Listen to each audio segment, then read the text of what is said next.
मुजफ्फरनगर के GIC ground में किसानों के आंदोलन का आज चौथा दिन है। वहीं अगर बात करें तो लगातार किसानों की संख्या यहां पर बढ़ती नजर आ रही है। आए दिन किसानों की नई नई झोपड़ियां यहां पर बनती नजर आ रही हैं। हमारे साथ बात करने के लिए मुजफ्फरनगर की पुरकाजी के चेयरमैन और भारतीय किसान यूनियन के सलाहकार जहीर फारूकी साहब मौजूद हैं। चेयरमैन साहब, किस तरह से देखते हैं इस पूरे आंदोलन को? 4 दिन हुआ, आज चौथा दिन है। देखिए, किसानों की समस्याएं काफ़ी लंबे समय से अधिकारी बिल्कुल सुन नहीं रहे हैं और कई साल हो लिए इस तरह की समस्याएं हैं कि जो किसानों की समस्याओं को अधिकारियों को प्रशासन को अवगत कराया, लेकिन प्रशासन लगातार अनदेखी कर रहा है। किसानों का कोई भी मुद्दा होगा उसे पूरी तरह से अनदेखी की जा रही है। सब समस्याओं को जब एकजुट हो गई, जब जाके चौधरी राकेश टिकैत जी द्वारा ये आह्वान किया गया कि 28 जनवरी से जीआईसी के मैदान में धरना प्रदर्शन शुरू होगा, तो अभी धरना प्रदर्शन की तैयारी चल रही है। धीरे धीरे सब आने शुरू हो रहे हैं और ये लंबा धरना चलेगा और किसानों की समस्याओं का समाधान होना चाहिए। सरकार की करनी और कथनी में फ़र्क है इस मामले में जाके कि सारे अधिकारी इसीलिए बैठे कि हम उस किसानों की समस्याएं सुन रहे हैं, लेकिन समाधान किसी का नहीं है। सब लोग दुखी, हर स्तर पे दुखी हैं। चेयरमैन साहब, पहले भी एक बार तीनों कृषि कानून को लेकर आंदोलन चला। दिल्ली में 13 महीने का समय अपनी बात मनवाने में किसानों को लग गया और कुछ किसानों की जान भी उसमें चली गई। हाँ, तो किसान जिन्होंने अपने देश के लिए जाने दी हैं वो हमारे यहाँ शहीद का दर्जा है। हम लोग तो उन्हें शहीद ही मानते हैं किसानों को, जिन्होंने वहाँ कुर्बानी दी। सर्दी में, गर्मी में, बरसात में अपने ऊपर को उन्होंने बॉर्डर पे हर तरह का मौसम निकाल दिया। तो वो सब किसानों के दिल से उन्हें शहीद मानते हैं। सब उनके साथ हैं, उनके परिवारों के साथ हैं और सरकार को किसानों को भी अपना ही समझना चाहिए।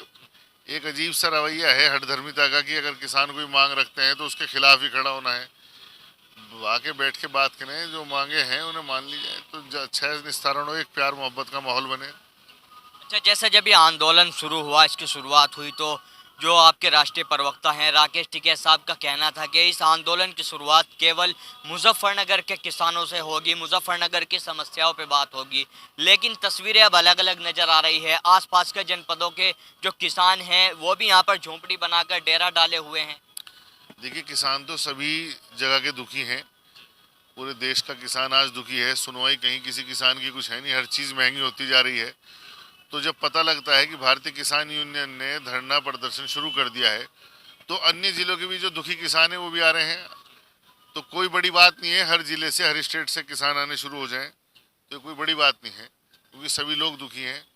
और जब किसानों के लिए प्रदर्शन हो रहा है तो सभी किसान आ रहे हैं आपस में।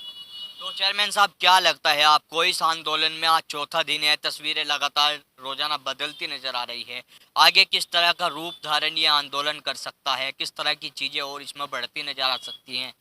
देखिए, जो किसानों की समस्याएं हैं उनसे अधिकारियों को अवगत करा दिया गया है।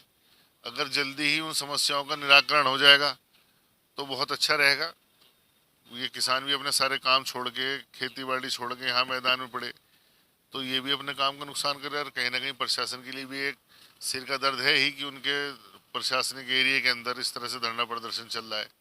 तो जितनी जल्दी हो सके किसानों की सुनवाई कर लें, वरना तादाद बढ़ती जाएगी, मांगे बढ़ती जाएंगी। जितने लोग बढ़ेंगे उतनी मांग बढ़ेगी। तो चेयरमैन साहब, जैसे अभी चौथा दिन है, तो मुजफ्फरनगर के अगर किसानों की बात की जाए तो उनकी मुख्य समस्या क्या है जिन पे बात होनी चाहिए, उनका समाधान होना चाहिए? मुख्य समस्या किसानों की लगभग कोई ऐसा नहीं होगा जो प्रशासन जानता ना हो। गन्ना भुगतानी है, जैसे भसाना शुगर मिल का ही है जिसपे अभी पीछे धरना प्रदर्शन भी हुआ। वहाँ टाइम भी दे रखा है क्योंकि गन्ना भुगतान के लिए उन्होंने समय लिया था। और हर ब्लॉक के किसानों से बैठ के बात कर लो, उनकी समस्याएं देख लो कहाँ का क्या है। कहीं पर्ची की समस्या है, कहीं भुगतान की, कम तोलने की देख लो, किस तरह से कांटों पे छापे लग रहे हैं और वो फिर उनके खिलाफ मुकदमे लिखे जा रहे। तो ये तो पकड़ी गई चोरी, वरना कब से चल रही होगी, कब से किसान के साथ में ये डाका डाला जा रहा है और उसके बावजूद भी गन्ने का भुगतान नहीं है। और उसके तो सरकार को सोचना चाहिए कि जब कोरोना काल में हिंदुस्तान के सारे बिजनेस डूब गए तो एक किसान ही था जिसने आपकी इकोनॉमी को बचा के रखा। और अब अगर आप अपनी उसी इकोनॉमी को तबाह कर देंगे तो फिर आपको परेशानी हो जाएगी। जब किसान दुखी हो जाएगा तो सब कुछ सिस्टम बिगड़ जाएगा। तो चेयरमैन साहब, जैसे इसमें एक आवारा पशु की भी समस्या की बात कर रहे हैं लोग, मुजफ्फरनगर की अगर बात की जाए तो आप ही के पुरकाजी में केंद्रीय मंत्री डॉक्टर संजीव बालियान के द्वारा उत्तर प्रदेश की सबसे बड़ी गौशाला बनवाने की तैयारी चल रही है। हाँ, पुरकाजी खादर क्षेत्र में बनवाने की बात चल रही है और गौशालाएं होनी भी चाहिए, और लेकिन उनका साथ साथ निराकरण भी होना चाहिए। हमारे कस्बे के अंदर भी एक देश की पहली 2 मंजिला गौशाला है और वो तो अच्छी तरह चली। मैं अपने पुरकाजी कस्बे की कह सकता हूँ। मेरे पुरकाजी कस्बे में एक भी गाय कहीं आपको आवारा सड़कों पे नहीं दिखाई देगी, और हमने कोशिश की कि आसपास के एरिया भी, जहाँ भी गांव में भी वो ज़रूरत पड़ी तो वहाँ की भी गायें, अगर कोई आवारा पशु थे तो पुरकाजी की जो गौशाला है उसके अंदर है।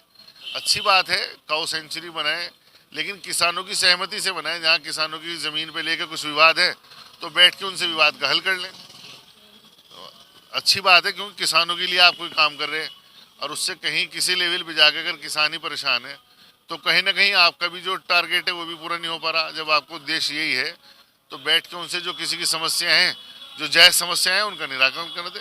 तो जिस तरह से अभी तक कोई वार्तालाप से जो अधिकारी हैं उनसे नहीं हो पा रही है, अभी किसी समस्या का समाधान नज़र नहीं आ रहा है, तो कितनी लंबी लड़ाइयाँ चल सकती हैं? लंबी लड़ाई तो कितनी लड़ लो, किसान यूनियन का इतिहास है। पहले भी कितनी लंबी लड़ाई बॉर्डर पे चली, कह रहे थे कि कानून वापस नहीं लेंगे, लेकिन लेने पड़े थे। इसी तरह भी तो शुरुआत है, धीरे धीरे शुरू हो रहा है। यहाँ तो अभी लोग जो टेंट लगा रहे हैं, अपने अपने पंडाल जो तैयार कर रहे हैं, तो उसमें गर्मी तक के मौसम की तैयारी लेके चल रहे। अभी तो सर्दी है, अभी तो फरवरी है, और यहाँ पे लोग अपना मई जून तक की तैयारी लेके चल रहे हैं। अब पता नहीं कितना लंबा चले, जो भी है, जो संगठन का आदेश है, सब संगठन के साथ हैं। जब किसानों की मांगे पूरी हो जाएंगी तो सब किसान यूनियन जिंदाबाद का नारा मार के अपना अपने घर चल देंगे। अच्छा चेयरमैन साहब, कल जो है एक बजट पेश होने जा रहा है, तो आप किसान यूनियन के सलाहकार हैं, चेयरमैन हैं, तो क्या कहना चाहोगे? किस तरह का बजट होना चाहिए, किस तरह की चीज़ों पर उस बजट में ध्यान देना चाहिए? बजट के अंदर किसानों को मुख्य रूप से रखना चाहिए। जो किसानों से संबंधित चीज़ें हैं, जैसे बुग्गी का धुरा है, टायर है, इन चीज़ों पे जो किसानों से संबंधित वस्तुएं थी उन पे पहले टैक्स नहीं था। अब इन्हें टैक्स फ्री कर दो, आप इन पे टैक्स ना लगाओ, किसानों को राहत दो। और आटे पे भी टैक्स लगा दिया, सरसों पे भी टैक्स लग रहा है, जो भी चीज़ें मतलब आप किसानों को दें राहत, तो अच्छी बात है। जब किसान देश की रीढ़ है और आपके साथ खड़ा, कोरोना जैसे बुरे हाल में किसान अपने खेतों में गया, और जब सब आपकी कंपनियां और फैक्ट्रियाँ बनती, किसान रात दिन खेतों में था और उसने देश की आर्थिक व्यवस्था को मजबूत बनाए रखने में अहम योगदान दिया। तो किसानों पर फोकस कर लें तो ज़्यादा बेहतर रहेगा। इस बजट के अंदर भी किसानों को प्राथमिकता मिलनी चाहिए। तो हमारे साथ में भारतीय किसान यूनियन के सलाहकार और मुजफ्फरनगर की पुरकाजी के चेयरमैन साहब जहीर फारूकी मौजूद थे, जिनका साफ कहना है कि किसान एक बड़ी लंबी लड़ाई की तैयारी यहाँ पर कर रहा है। अभी तो सर्दी का मौसम है, गर्मी तक की तैयारी किसान इस आंदोलन को लेकर यहाँ पर करता नजर आ रहा है। बहरहाल देखने वाली बात होगी किस तरह की चीज़ें और इस आंदोलन के चलते सामने आती हैं। मैं अपने सहयोगी सुधीर चौधरी के साथ Tanveer Malik, India Plus News, Muzaffarnagar. India Plus News, सिर्फ वही जो सही।